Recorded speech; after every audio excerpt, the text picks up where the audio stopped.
Okay, let's do a physics lab. This is electric field and electric potential. What we're going to do is to use this tray, any insulating tray will work to look at the electric potential around a point charge. Now, we're cheating here, one, because it's in 2 dimensions and not 3 dimensions, and that's fine.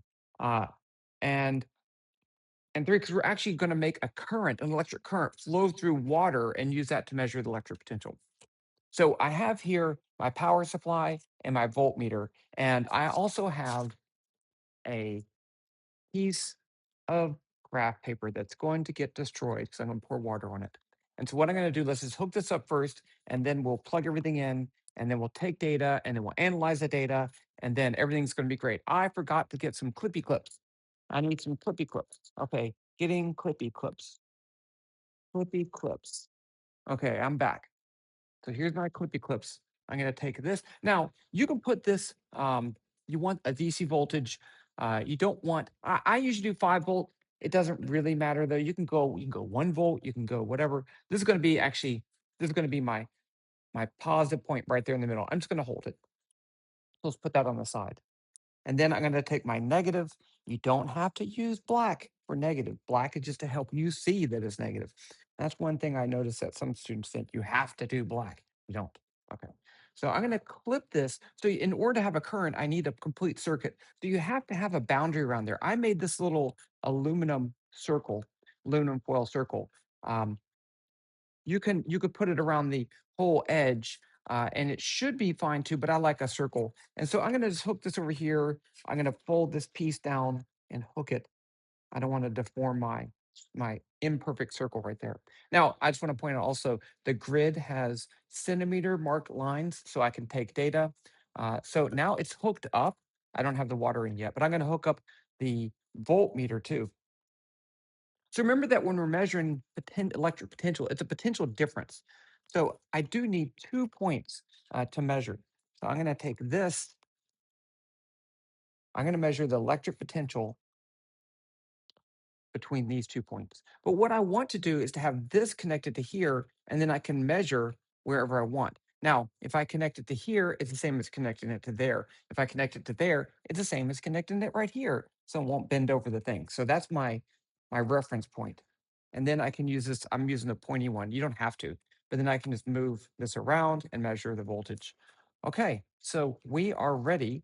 Let's go ahead and destroy some graph paper, and then we'll switch over and do the video analysis in just a second. So I'm gonna go ahead and pour the water. All you need is it to be covering everything.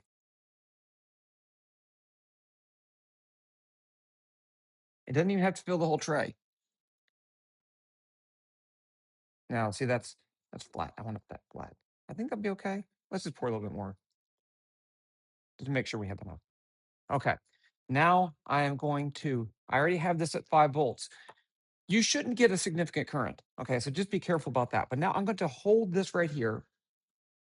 So now I have my setup, and I'm going to measure at different distances away. So I'm at it's switching to millivolts. I'm going to put right here 1 centimeter, and I get 2.6. So I'm going to write that down, 2.6.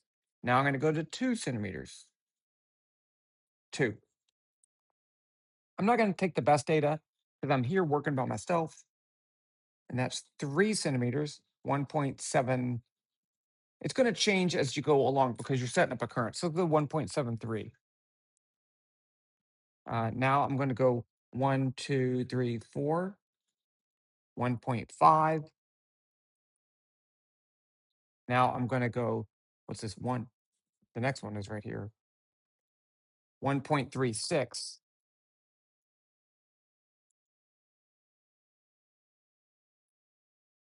1.23. I'm taking the first reading. I want as many as I can. 1.16. Let's see if we can get one more. 1.1. Okay, we're going to do the analysis, but I want to point out that in this setup, you really could use any kind of uh, potential difference. You can do two. One of the other things that you would want to do, that I'd want to do, is to take this off, move it over there. and then do an electric dipole. So an electric dipole would look like a negative and a positive right there. And then I could, let me turn it on. And I'm just holding it right there. So I have those 2 points right there, and then I could measure the electric potential at different distances away. And then you could do it this way too if you wanted to. So you can also map out equal potential lines. So what you would do is say, I'm going to move it right here. It's at 2.9. So where do I go and I get another 2.9? 2.9. No. So I need to move over this way a little bit. There you go, 2.9. So then you can map out a line that is at an equal potential, and you can draw that. I'm not going to do that because it takes a lot more time, but that is definitely something that you could do. You could also do two parallel plates. That's very easy to do. It should make a constantly changing electric potential and a constant electric field. So what we want to do now is to go over to the computer and the chalkboard and analyze this data. I want to plot the electric potential. I want to plot the electric field, and we need to calculate that. So let's go over there and do that. I'll meet you over there right now. We have our data for electric potential versus distance. Now, what do we want to do with it? We want to plot the electric field and the potential. We want to do both of them. Okay, so we have the following relationship. We know that the change in electric potential over a very, very short interval, let's call that delta V, there's a better way to do it, is negative delta E times delta R. So if we're dealing with this in just the x direction, let's write this as delta V is negative E delta x. So it's really a path integral, but if you just take short steps, you assume the electric field's constant over that, then you can do it. But we measure that, right? So we want the electric field, and we're talking about the x component of the electric field, that's Ex. So I can write Ex as negative the change in potential with respect to x. And that's what I'm going to do, right? Because here we had this. We had our potential, and let's say that's x. So I have these values. I guess I should put them in here too. 1.5, 1.3, and this was, let's say, 0.01, 0.02, 0.03. So how can I calculate Ex? Well, I can take these two values right here, and I can take the difference in the potential, 0.5 minus 0.2. I can take the difference in position, which is going to be 0.01, 1 centimeter. So I can say this is Ex is going to be equal to negative 1.5 minus 2 over 0.02 minus 0.01. And that's the electric field. Now, I use two data points to get one electric field.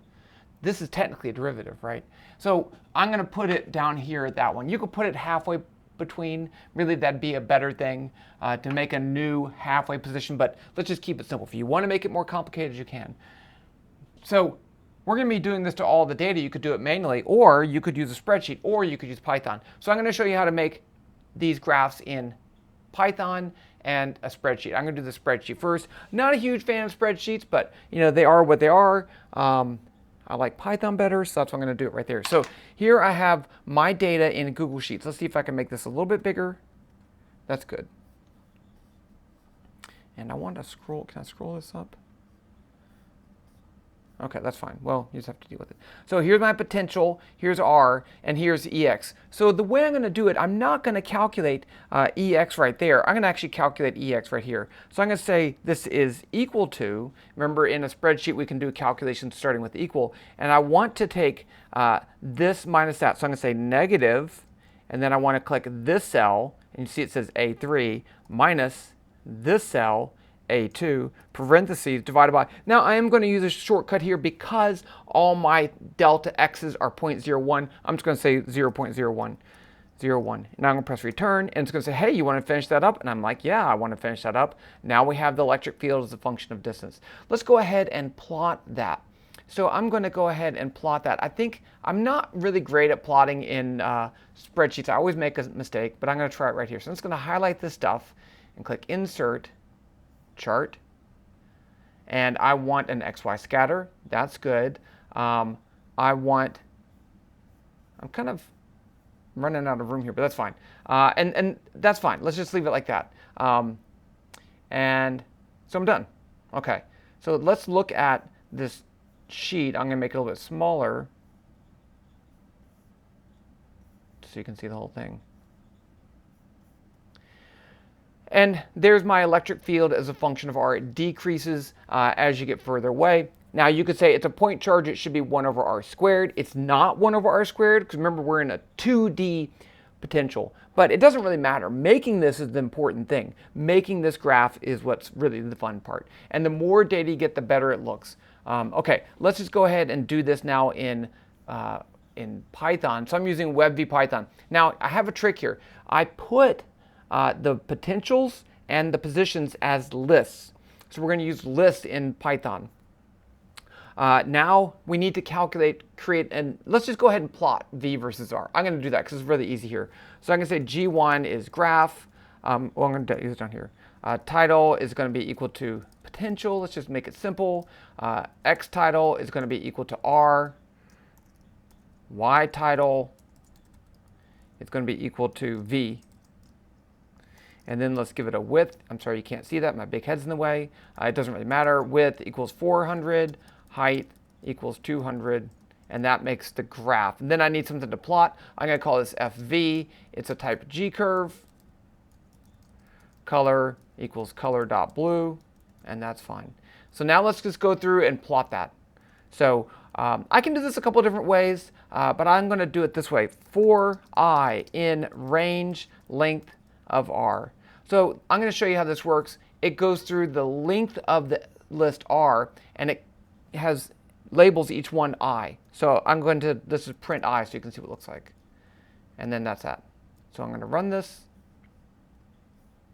So it goes 1, 0, 1, 2, 3, 4, 5, 6. And that's nice because now I can index my elements of my row and plot it. So fv.plot, I want my R values on the horizontal axis, so it's going to be Ri. That's the ith element of R. And then I want the ith element of Vs. And that's that. Done. Run. Graph. Boom. More data, better graph.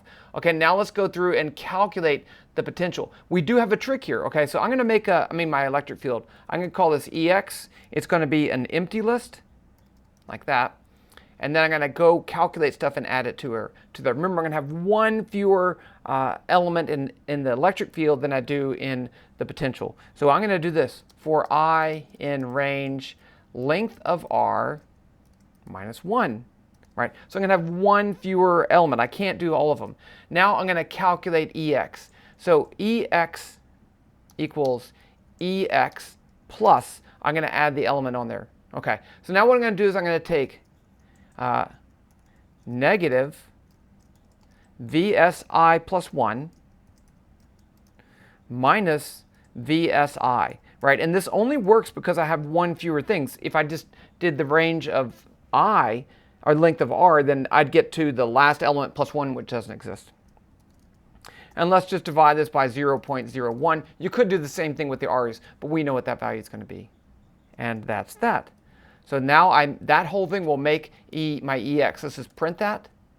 And again, it's easy when you don't have that many things, but when you, oh, and I can't even see that. I need to adjust my screen here. Sorry.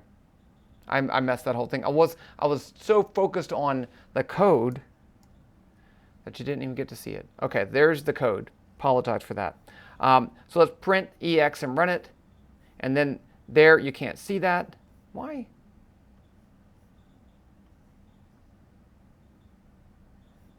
There.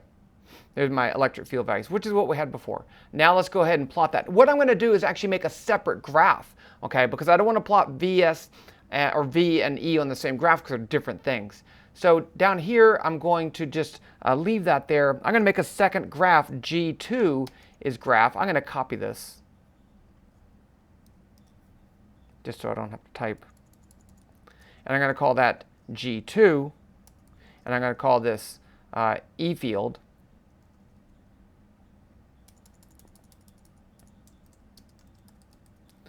And then this is going to be E.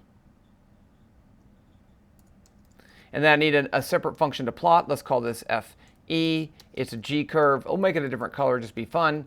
Color equals color.red. and now we're going to plot it. So to plot it, we're going to do the same kind of thing. I'm going to say for I in range length of EX, right? Because I want to just use EX. And now the question is, which one do you associate with? We said we're gonna associate with the second position, and we're gonna keep that. You can do a bunch of different things, but I'm trying to keep this simple. So fe.plot, my x value is gonna be r of I plus 1, right? Because I want to move ahead, and I can do that because I'm going through the length of EX, and so I have an extra r to use, and it's gonna be EXI. And that's it. Let's just see what we get here. There's my potential plot, and there's my electric field plot. Oh, the potential plot isn't 1 over r. That would be for point charge. The electric field isn't 1 over r squared. That would be for 3D point charge, but this is 2D. And there you go. Hope you enjoy that. Talk to you later. Bye.